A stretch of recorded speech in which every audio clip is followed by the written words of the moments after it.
എത്രയൊക്കെ ശ്രമിച്ചിട്ടും കുട്ടികൾ അനുസരിക്കുന്നില്ല, പഠിക്കുന്നില്ല. കുട്ടികളെയൊട്ട് തല്ലാനും കഴിയില്ല.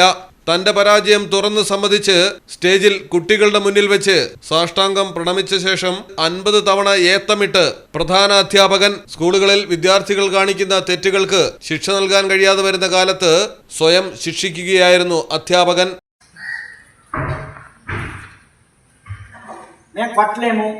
తిట్టలేము, ఏమీ చేయలేము. మీ దగ్గర చేతగానంలో చేతులు కట్టుకుని ఉండాల్సిన పరిస్థితి వచ్చింది మాకు.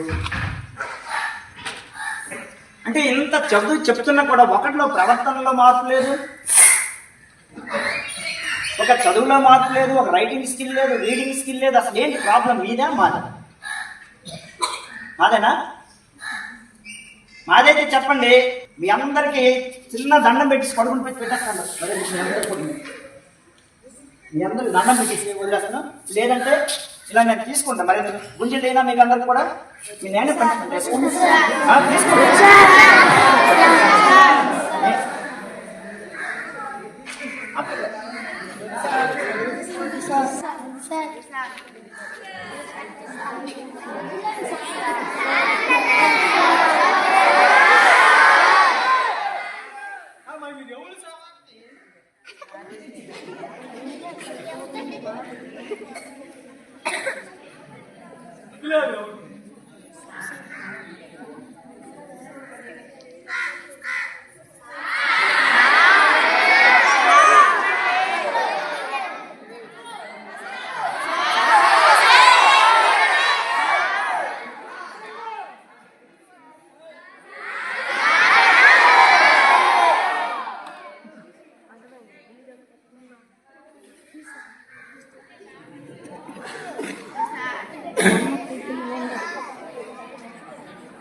ഹൈദരാബാദിലാണ് സംഭവം. വിജയനഗരത്തിലെ സില്ല പരിഷത്ത് ഹൈസ്കൂളിലെ പ്രധാനാധ്യാപകനായ തിന്തരമണയാണ് വിദ്യാർത്ഥികളെ സാഷ്ടാംഗം പ്രണമിച്ച് ഏത്തമിട്ടത്.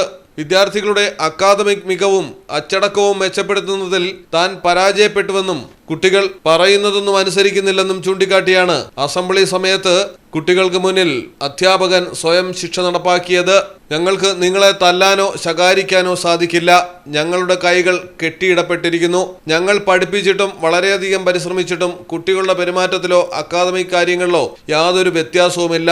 പ്രശ്നം നിങ്ങളുടേതാണോ അതോ ഞങ്ങളുടേതോ? ഞങ്ങളുടേതാണെന്ന് പറഞ്ഞാൽ ഞാൻ നിങ്ങളുടെ മുന്നിൽ സാഷ്ടാംഗം പ്രണമിക്കും. ഇത് പറഞ്ഞ ശേഷമായിരുന്നു സ്റ്റേജിലെ തറയിൽ സാഷ്ടാംഗം പ്രണമിച്ച് ചിന്താരമണ ഏത്തമിട്ടത്. അധ്യാപകന്റെ പ്രവൃത്തി കണ്ട് അരുത് സാർ എന്ന് കുട്ടികൾ നിലവിളിക്കുകയും ചെയ്തു. News desk Malayalam television.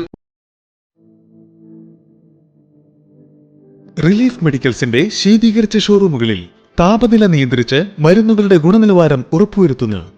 ലോകോത്തര ബ്രാൻഡുകൾക്ക് മികച്ച ഓഫറുകൾ റിലീഫിൽ മാത്രം.